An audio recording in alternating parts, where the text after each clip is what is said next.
هیوادارێکم هەیە لە حکوومەتی تازە کە ئستفادە لە غەڵەتەکانی پێشووی بکە بۆ داهاتوو ئەتوانێ هەموو شتێکی باش بۆ میلەتە بکە. ئەو کارانێکە پێم باشە حکوومەتی زۆرینەی بیکە گرنگجدان بە ژیانی هاوڵاتیانە و لەگەڵ هەردوو بواری پەروەردە و تەندروستی کە بەداخەوە کەم و کوردی زۆری تێدایە. داواکاریمان ئەوەیە لە حکوومەتی هەرێمی کوردستان لە هەرێمی کوردستان یەکگر و یەکگر بن، بەس بەڵام ئەگەر بێتەوە سەر ئەوەی سیاسەتی هەرێمی کوردستان ئەگەر بمانەوێت کە لە سیاسەتی هەرێمی کوردستان کە ڕوونکردنەوەمان هەبێت دەبێت ئێمە خۆمان یەکگر بین بۆ ئەوانی کە ئەوانی دانیشتیان کردووە لە ئەوەی ئەگەر لەگەڵ ئەوەشدا کە بیانەوێت کە حکوومەت هەرێمی کوردستان کە تەنها بەس حیزبی بێت پێم باشە پارتی دیموکراتی کوردستان بێت چکە لە بەرەوەی زۆرینەی دەنگا بۆ ئێوەی خۆشەویست و بەڕێزان. ئینشاءالله کوردستانێکی ئارام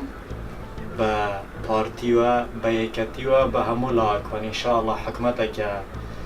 ڕێککەوتیە پێکەوتی لێپێکی ئینن کو هەموو لایەن ڕازی بن و هاوڵاتیژی ڕازی بن و ملەت هەمووی ڕازی بیتن. سابقەمان لە حکومەتی مکەفراوان وەرگرت